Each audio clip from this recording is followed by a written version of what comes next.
Hello everyone, आज के lecture में हम स्टार्ट करेंगे मोशन इन वन डायमेंशन का लेक्चर नंबर फर्स्ट। आज के लेक्चर में हम स्टडी करेंगे डिस्टेंस एंड डिस्प्लेसमेंट के बारे में। अब बिल्कुल सिंपल से टर्म्स हैं, बट इसके अंदर से बहुत ही अच्छे अच्छे क्वेश्चंस आते हैं। अब खुद को चैलेंज की तरह एक चैलेंज दे के देखो कि देखते कि इस वीडियो के अंदर जितने भी क्वेश्चंस होंगे हमारे 11 या फिर 12, 11 या 12 क्वेश्चंस होंगे, तो आप कितने क्वेश्चंस अटेम्प्ट कर सकते हो इतने इजी से टॉपिक के। ठीक है, सारे क्वेश्चंस ही आईआईटी और नीट के एग्जाम्स के अंदर या फिर बाकी के एग्जाम्स के अंदर रिपीटेड क्वेश्चंस हैं। ठीक है, तो बहुत ही इंटरेस्टिंग एंड ईजी क्वेश्चन है। तो सबसे पहले हम देख लेते हैं इसकी थोड़ी सी थ्योरी। अगर थ्योरी पता है तो स्किप करके क्वेश्चन सॉल्व करो। थ्योरी में है सबसे पहले डिस्टेंस क्या होती है, टोटल पाथ कवर्ड, कि टोटल उसने कितना पाथ कवर किया है। जैसे कि कोई भी पर्सन है यहाँ से चलना स्टार्ट करता है, अगर वो घूम फिर के अगर यहीं पे वापस आ गया तो बी पोजीशन पे वापस आ गया, ए और बी एक ही जगह है, तो यहाँ पे डिस्टेंस का मतलब वो इतना पाथ कवर करके आ चुका है। तो वो टोटल पाथ कितना उसने कवर किया उसको तो हम बोलते हैं डिस्टेंस। और डिस्प्लेसमेंट क्या होती है, डिस्प्लेसमेंट होती है शॉर्टेस्ट डिस्टेंस। शॉर्टेस्ट मतलब छोटी से छोटी डिस्टेंस किस किस के बीच में, इनिशियल और फाइनल पोजीशन के बीच में। अब जब किसी पर्सन ने यहाँ से चलना स्टार्ट किया और यहीं पे आके वो रुक गया, दैट मीन्स उसकी इनिशियल और फाइनल पोजीशन तो एक ही हो गई, तो यहाँ पे शॉर्टेस्ट डिस्टेंस हो गई उसकी 0। बट डिस्टेंस 0 नहीं है, डिस्प्लेसमेंट 0 है। ठीक है, तो शॉर्टेस्ट डिस्टेंस 0 हो गई, लेकिन ओवरऑल जो डिस्टेंस है वो इसकी पूरी की पूरी सरकमफ्रेंस है। ठीक है, तो यहाँ से इसके बिल्कुल सिंपल सी थ्योरी थी। अब इसकी इसी कॉन्सेप्ट पे बेस्ड एक क्वेश्चन देखते हैं। तो फर्स्ट क्वेश्चन इन्होंने दे दिया, the numerical ratio of displacement to the distance. Displacement और डिस्टेंस का जो रेशियो है वो किसके इक्वल होगा, डिस्प्लेसमेंट और डिस्टेंस का जो रेशियो है वो किसके इक्वल होगा। देखो, अगर तो पार्टिकल स्ट्रेट मूव कर रहा है, बिल्कुल स्ट्रेट पाथ के अंदर मूव कर रहा है, तो डिस्टेंस और डिस्प्लेसमेंट दोनों इक्वल होते हैं। डिस्टेंस इक्वल है डिस्प्लेसमेंट के। ठीक है, बट अगर वो स्ट्रेट मूव नहीं कर रहा है तो ये दोनों इक्वल नहीं होंगे। तो इनमें से बड़ा कौन होगा, हमेशा डिस्टेंस बड़ी होगी। तो डिस्टेंस उस केस में distance is greater than displacement. Displacement अगर तो स्ट्रेट पाथ में मूव कर रही हैं, ठीक है, तो डिस्टेंस और डिस्प्लेसमेंट हमेशा 100% इक्वल होंगे। बट अगर वो स्ट्रेट पाथ में मूव नहीं कर रही हैं तो कोई कंपलसरी नहीं है, इक्वल हो सकते हैं बट हमेशा कंपलसरी नहीं है कि वो दोनों इक्वल हों। तो मतलब डिस्टेंस बड़ा होगा। अगर डिस्टेंस बड़ा है तो डिनोमिनेटर बड़ा है, तो ऑब्वियसली ये जो रेशियो होगा लेस देन 1 होगा। बट अगर डिस्टेंस और डिस्प्लेसमेंट इक्वल हो गए तो इक्वल टू 1, इक्वल हो गए तो दोनों आपस में कैंसल आउट हो जाएंगे। तो इसका आंसर हमारे पास क्या आ जाएगा, इक्वल टू और less than 1, option number C. ठीक है, इजी सा क्वेश्चन था। ये रिलेशन होता है, अगर स्ट्रेट पाथ में है तो हमेशा इक्वल होते हैं, और अगर स्ट्रेट पाथ में नहीं है तो डिस्टेंस इक्वल हो भी सकती है, नहीं भी हो सकती, और हमेशा बड़ी होगी। अब जो ये नेक्स्ट क्वेश्चन है ये बहुत सारे एग्जाम्स के अंदर रिपीट हो चुका है, खुद चेक कर सकते हो इस क्वेश्चन को। तो देखो कितने इजी सा क्वेश्चन है, खुद ट्राई करना है इस क्वेश्चन को। तो वीडियो को पॉज करके खुद ट्राई करके देखो। देखो हो गया, an aeroplane flies 400 metre north. हम डायरेक्शन अपनी हमेशा मान लेते हैं। देखो, जब भी एक्चुअल में डायरेक्शन उस तरफ जो ऊपर की तरफ है, वहाँ पे नॉर्थ है, ईस्ट है, साउथ है या वेस्ट है, इससे कोई फ़र्क नहीं पड़ता। अपनी नोटबुक के ऊपर डायरेक्शन को फिक्स कर लो कि ये नॉर्थ है, ये साउथ है, ये ईस्ट है और ये वेस्ट है। चाहे तुम अपनी नोटबुक को ऐसे रखो या इसको घुमा दो, कोई फ़र्क नहीं पड़ता। अपनी डायरेक्शन को हमेशा ऐसे ही बनाना है, ऊपर नॉर्थ, नीचे साउथ, यहाँ ईस्ट और यहाँ पे वेस्ट। इन्होंने बोला an aeroplane flies 400 metre north, 400 metre north की तरफ जा रहा है। ये हो गया 400 मीटर नॉर्थ। और उसके बाद 300 मीटर साउथ, मीन्स पहले 400 मीटर नॉर्थ में गया, फिर वापस साउथ की तरफ आया, कितना 300 मीटर साउथ, मतलब वापस से यहाँ आ गया, पहले उस तरफ गया फिर वापस यहाँ आके रुक गया, ठीक है। उसके बाद देन फ्लाइज 1200 मीटर अपवर्ड, ऊपर की तरफ, ठीक है। यही ट्रिक है इसमें, इन्होंने कहा है ऊपर की तरफ, ऊपर की तरफ मतलब वो ऐसे मूव कर गए, यहाँ से इस पॉइंट से यहाँ से वो ऐसे ऊपर की तरफ मूव कर गया है, ठीक है। ऊपर की तरफ मूव कितना किया उसने, 1200 मीटर। तो इन्होंने बोला है कि द नेट डिस्प्लेसमेंट बताओ। अब नेट डिस्प्लेसमेंट हमें पता है final position minus initial position. Final position हमें पता है 1200 मीटर, इनिशियल कितना है, ग्राउंड पे वो ओरिजिन पे है या यहाँ, इससे क्या फ़र्क पड़ता है, ग्राउंड की हाइट पे तो कोई फ़र्क पड़ेगा नहीं, चाहे उसने यहाँ से फ्लाई किया है या फिर यहाँ से फ्लाई किया है, तो उसने यहाँ से ऊपर की तरफ फ्लाई कर दिया है, इसलिए जो उसकी नेट डिस्प्लेसमेंट है वो कितनी हो जाएगी, 1200 metre, means option number A आ जाएगी, ठीक है। तो इसमें जनरली हम दिमाग लगाने लग जाते हैं कि 1200 मीटर कहाँ गया, ऊपर की तरफ, ऊपर की तरफ मतलब ऐसे चला गया होगा वापस वो ऊपर की तरफ, तो ऊपर मतलब यहाँ पे नहीं, अपवर्ड, ऊपर की तरफ, अपवर्ड डायरेक्शन में आउट ऑफ द प्लेन चला गया, ठीक है।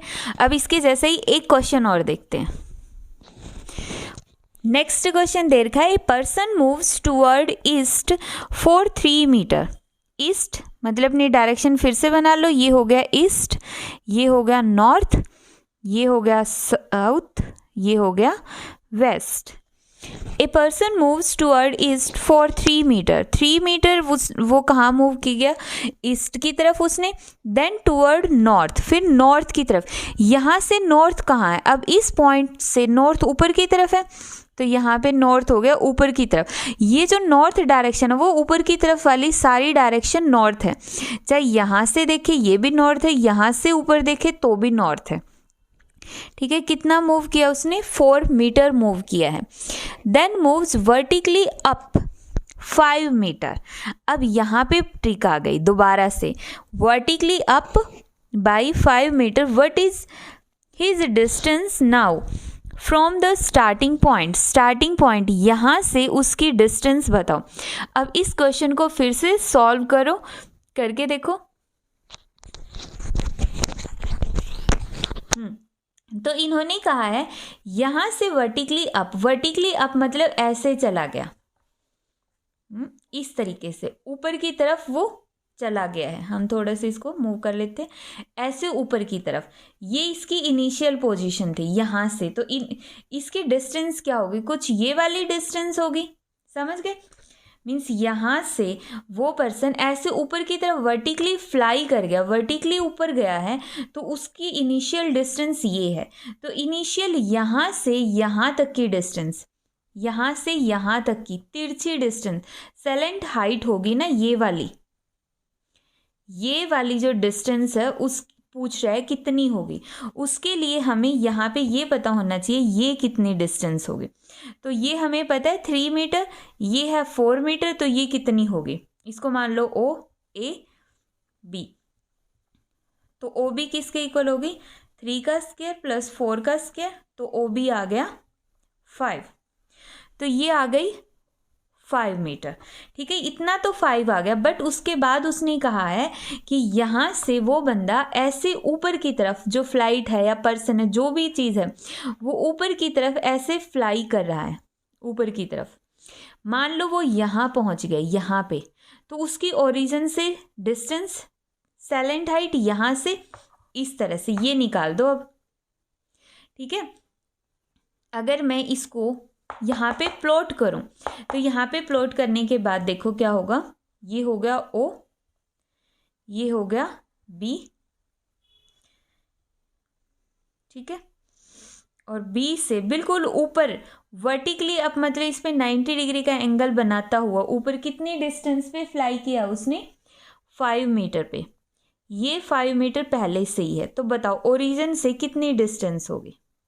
ये ऊपर की तरफ, मतलब ये जो ट्रायंगल हमने बनाई है ना, ये ट्रायंगल कुछ ऐसी है।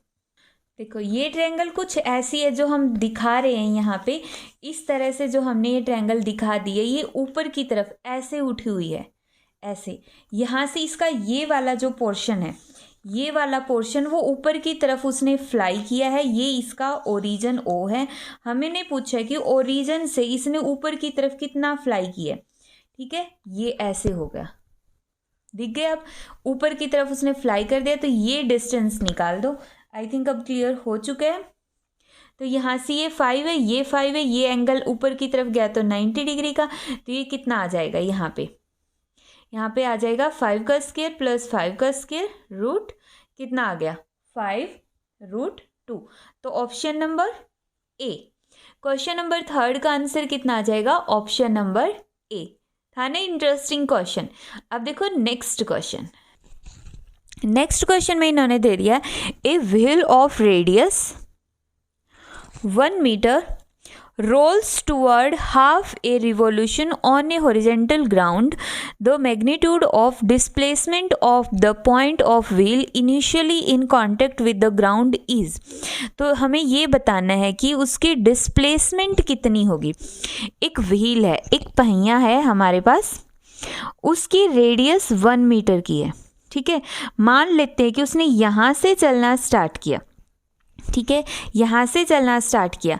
वो अगर हम बोल देते कि उसने एक कंप्लीट रिवॉल्यूशन की है, रोटेशन अपनी एक कंप्लीट कर दी, अगर 1 कंप्लीट रोटेशन होती तो उसकी डिस्टेंस कितनी होती उस टाइम पे, ठीक है। यहाँ से शुरू कर रहा है, मतलब कि यहाँ पे कुछ ऐसा हो गया, ये पहिया लगा लो, यहाँ पे ये जो गोल्डन कलर का दिख रहा है ये है, ठीक है। यहाँ पे ये पॉइंट जो हमने मार्क कर रखा है ये कुछ ऐसा है। यहाँ से ये मूव करने लग जाता है, मूव करने लग गया मतलब इस तरह से गया, मूव करता करता करता यहाँ आ गया दोबारा से, एक कंप्लीट रोटेशन, मतलब एक घूमता हुआ मान लो यहाँ पे जाके दोबारा से इसी पोजीशन में आ गया, ठीक है। तो इसकी कंप्लीट रोटेशन हो गई। बट इन्होंने कहा इसकी हाफ रोटेशन। हाफ रोटेशन का मतलब क्या है, हाफ रोटेशन का मतलब यहाँ पे हो गया कि यहाँ पे इन्होंने ये जो मार्क हमने कर रखा है ये बिल्कुल ऊपर चला गया, तो मतलब इसने हाफ रोटेशन की है। तो अगर पूरी करता तो डिस्टेंस थी इसकी सरकमफ्रेंस, यहाँ से लेकर ये पूरी डिस्टेंस इसकी सरकमफ्रेंस है, तो वो इतनी डिस्टेंस ट्रैवल कर रहा है, क्योंकि उस पहिए की जो सरकमफ्रेंस है वही तो उसकी टोटल डिस्टेंस होगी, जो कि है 2πr। अब उसने हाफ रोटेशन की है, हाफ रोटेशन मतलब उसकी डिस्टेंस कितनी हो गई πr। हाफ रोटेशन में तो आधा पहिया ही चला ना, आधा पहिया तो जमीन के टच में आया ही नहीं, तो इसका मतलब उसकी डिस्टेंस है πr, रेडियस है 1 मीटर। तो आंसर कितना आ जाएगा pi, option number D. Easy सा क्वेश्चन था। Next question.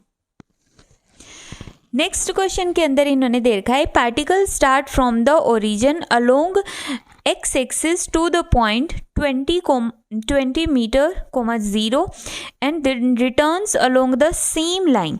पहले वो एक्स एक्सिस की तरफ जा रहा है, यहाँ पे 0 है, कितनी डिस्टेंस मूव की उसने 20,0, मतलब एक्स एक्सिस पे मूव कर रहा है, तो सेकंड वाला कोऑर्डिनेट वाई का है जो 0 ही होगा, ठीक है। वाई के एक्स के ऊपर वाई का कोऑर्डिनेट 0 ही तो होता है। पहले ये इस तरफ गया, फिर ये रिटर्न करके आया, उसके बाद वो कहाँ पर गया -20,0, तो यहाँ पे वो वापस आ गया, तो यहाँ तक वो वापस आया, ठीक है। तो कितनी डिस्टेंस ट्रैवल की उसने और कितनी उसने डिस्प्लेसमेंट ट्रैवल की है। तो सबसे पहले डिस्टेंस देखते हैं, इजी सा क्वेश्चन है, सब कर सकते हो, खुद करो। 20 रिटर्न करके आया 20, इस तरफ गया 20, तो डिस्टेंस हो गई 60 और डिस्प्लेसमेंट कितनी हो गई, हो गया होगा सभी का अभी तक। तो डिस्प्लेसमेंट 20 गया 20 आया, तो कैंसिल आउट, इस रास्ते की तो डिस्प्लेसमेंट हो गई 0, तो उसने ओनली डिस्प्लेसमेंट ट्रैवल की ये वाली। तो हमारा आंसर कितना आ गया, ऑप्शन नंबर डी, ठीक है। माइनस साइन क्या शो कर रहा है, नेगेटिव डायरेक्शन में उसने मूव किया है, ठीक है। इजी सा क्वेश्चन था। Next question. चलो अब नेक्स्ट एक बहुत ही इजी सा क्वेश्चन है जो JEE 2011 में आया है उड़ीसा के अंदर। तो उस क्वेश्चन के अंदर इन्होंने क्या बोल रखा है, the displacement of a body along X axis depends on the line on the time. किस तरह से टाइम पे डिपेंड करती है, √x is equal to t+1 then the velocity of body. तो वेलोसिटी ऑफ बॉडी पे क्या इफेक्ट पड़ेगा, तो ऐसे से क्वेश्चन में सबसे पहले x की वैल्यू निकाल लो, t+1 का होल स्क्वायर मतलब t² + 1 + 2t। ये तो है हमारे पास x मतलब कि डिस्टेंस दे दी इन्होंने, क्योंकि x एक्सिस में मूव करा मतलब डिस्टेंस ही है। वेलोसिटी किसके इक्वल होती है, dx/dt, जो किसके इक्वल होगा 2t + 1 का 0 और 2t का डेरिवेटिव 2, इसके इक्वल आ गया। अब यहाँ पे ये बताओ, जब टाइम है, टाइम की वैल्यू 0 होगी तो वेलोसिटी होगी 2, ठीक है, और टाइम की वैल्यू 1 होगी, टाइम की वैल्यू 1 सेकेंड होगी तो वेलोसिटी कितनी होगी 4। टाइम की वैल्यू 2 होगी, टाइम की वैल्यू 2 होते ही वेलोसिटी कितनी बन गई यहाँ पे 6 हो गई। तो इन्होंने पूछा क्या है कि इनमें से कौन सा ऑप्शन सही है। फर्स्ट ऑप्शन में क्या दे रखा है, इंक्रीज विद टाइम। अगर टाइम इंक्रीज हो रहा है तो वेलोसिटी भी इंक्रीज हो रही है। क्या ये बात सही है, बिल्कुल सही है, तो ऑप्शन नंबर ए आ जाएगा। ठीक है, नेक्स्ट क्वेश्चन। अब जो ये नेक्स्ट क्वेश्चन है ये बहुत ही इंटरेस्टिंग क्वेश्चन है, मतलब इस क्वेश्चन को आप एक चैलेंज की तरह ले सकते हो। इसमें जितना माइंड यूज हो रहा है ना उसके अकॉर्डिंग अगर तुमने ये क्वेश्चन फर्स्ट अटेम्प्ट में बिना एक बार भी पहले प्रैक्टिस किए इस क्वेश्चन को कर दिया, मतलब तुम्हारा सिलेक्शन हो जाएगा। क्या मजाक चल रहा है, एक क्वेश्चन डिसाइड करेगा कि हमारा सिलेक्शन होगा या नहीं होगा। तो बस इसको ऐसे ही कैजुअली ट्राई करना है। इंटरेस्टिंग क्वेश्चन है, वीडियो को रोक के इस क्वेश्चन को अच्छे से ट्राई करो, और नहीं हो रहा है तो चलो सॉल्व करते हैं। देखिए इसमें कहा है a person moves 30 metre north, 30 metre north की तरफ मूव कर रहा है एक person, and then 20 metre toward east, फिर ईस्ट की तरफ मूव कर रहा है कितना 20 मीटर, एंड फाइनली और उसके बाद वो कहाँ पे मूव कर गया 30√2, कौन सी डायरेक्शन में मूव कर गया, वो साउथ वेस्ट डायरेक्शन में। डायरेक्शन हमें पता ही है, ये हो गया north, south, east, west. South west direction इस साइड होती है, तो यहाँ पे ये हमने साउथ वेस्ट डायरेक्शन बना ली इसकी। तो इन्होंने कहा है the displacement of person from the origin will be, origin से इस पर्सन की कितनी डिस्प्लेसमेंट होगी ये हमें कैलकुलेट करना है। ओरिजिन हमारा होगा ये, और यहाँ तक की डिस्प्लेसमेंट हमें निकालनी है। मतलब एक तरह से ना ये क्वेश्चन कुछ ऐसा है, नॉर्थ, साउथ, ईस्ट, वेस्ट, यहाँ तक गया वो, उसके बाद वहाँ पे गया 20 मीटर 30 मीटर, उसके बाद ये यहाँ से आ गया इस तरफ, ये हो गई साउथ वेस्ट। तो हमें ये वाली डिस्टेंस बतानी, इसको मैंने थोड़ा सा अलग दिखा दिया ताकि कंफ्यूजन ना हो। ठीक है, ये जो साउथ वेस्ट डायरेक्शन है यहाँ से क्रॉस कर रहा है ये, ठीक है, यहीं से क्यों कर रहा है वो अपना भी सॉल्यूशन से हम समझ जाएंगे। देखो जो इसकी वैल्यू है वो कितनी है 30√2। सबसे पहले हम इसको ओ, इसको नाम दे देते हैं नॉर्थ डायरेक्शन को, नॉर्थ डायरेक्शन की तरफ ना, इस पॉइंट को ए, इस पॉइंट को बी नाम दे दिया हमने, इस पॉइंट को हमने सी नाम दे दिया। ठीक है, अब इसके अंदर हम ओ ए को कैसे लिख सकते हैं, ओ ए, यहाँ पे ओरिजिन था, ओरिजिन से वो कितने मीटर की डिस्टेंस उसने ऊपर की तरफ ट्रैवल की है 30 मीटर।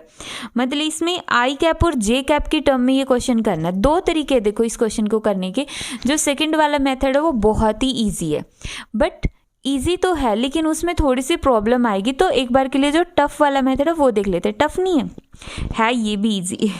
तो इसमें देखो जब पार्टिकल y में मूव कर रहा है तो x का कॉम्पोनेंट 0 और y का आ गया इतना। इसी तरह फिर ए बी लिखो, ए बी कहाँ पे मूव कर रहा है, यहाँ पे ये ए बी मूव कर रहा है सिर्फ x एक्सिस के अंदर कितना 20i, जे की कितनी है 0। और फिर यहाँ पे देखो हम किसका लिखेंगे, BC।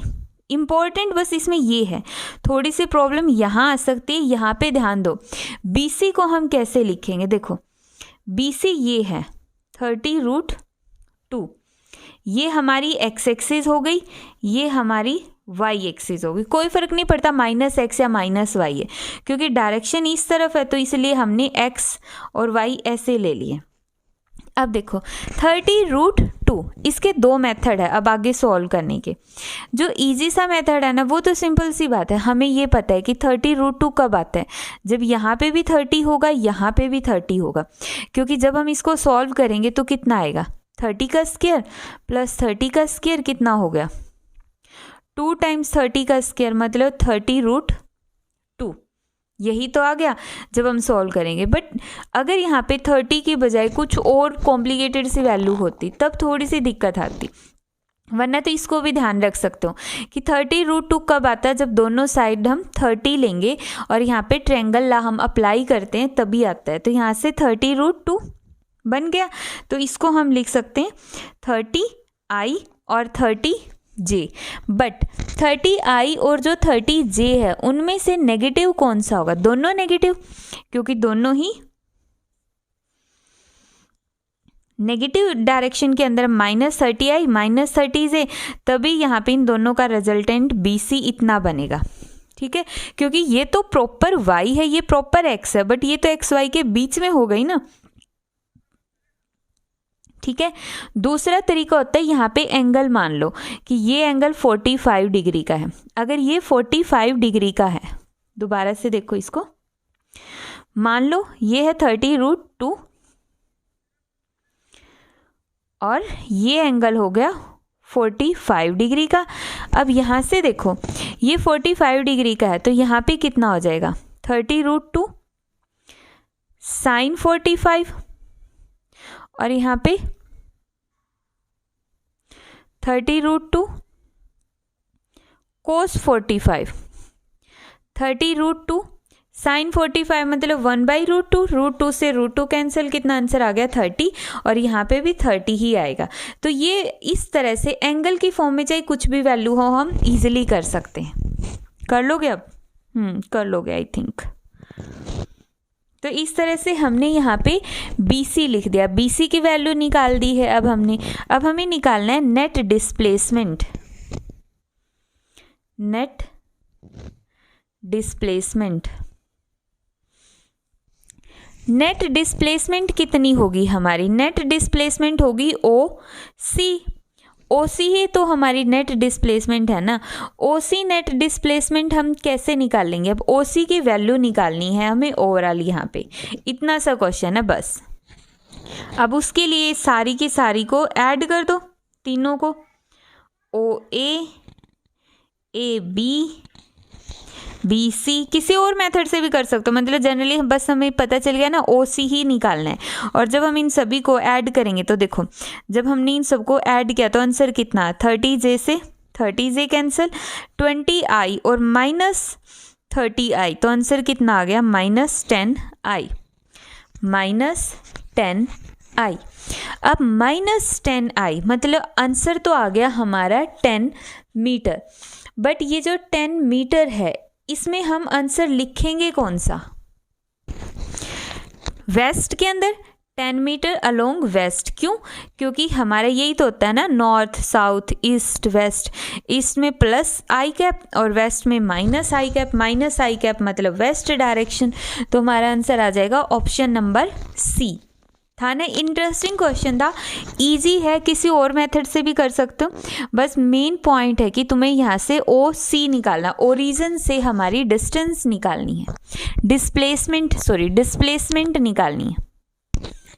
नेक्स्ट क्वेश्चन इन्होंने बोल दिया, an athlete completes 1 round of a circular track of radius. एक सर्कुलर ट्रैक है जिसकी रेडियस कितनी दे दी है इन्होंने, R। वो उस सर्कुलर ट्रैक को कितने टाइम में कंप्लीट करता है, 40 सेकेंड में कंप्लीट करता है। तो what will be his displacement at the end of 2 minute 20 second. के एंड में बताओ उसने कितने, वो कहाँ पर होगा। तो देखो 2 मिनट 20 सेकेंड मतलब कितने सेकेंड हो गए, 2 मिनट 120 और 20 40 140 सेकेंड के अंदर वो कहाँ पर होगा। तो सिंपल सा कॉन्सेप्ट है, अगर इसको सिंपली करना चाहो तो कर सकते हो। 40 में एक राउंड कंप्लीट कर रहा है, ठीक है, एक सेकेंड में 1/40 और 1/40 सेकेंड में कितने राउंड कंप्लीट करेगा, 7/2 राउंड। 7/2 राउंड मतलब 3.5 राउंड। तो 3 राउंड तो वो कंप्लीट कर देगा और एक आधा राउंड कंप्लीट करेगा, मतलब यहाँ से जैसे चलना शुरू किया, ये उसकी इनिशियल पोजीशन है, 1 राउंड 2 राउंड 3 राउंड, ठीक है, और एक हाफ राउंड मतलब यहाँ पे आया। तो उसकी डिस्प्लेसमेंट अब 2 मिनट और 20 सेकेंड में वो यहाँ पे पहुँच गया, तो उसकी डिस्प्लेसमेंट तो ये होगी ना, ठीक है।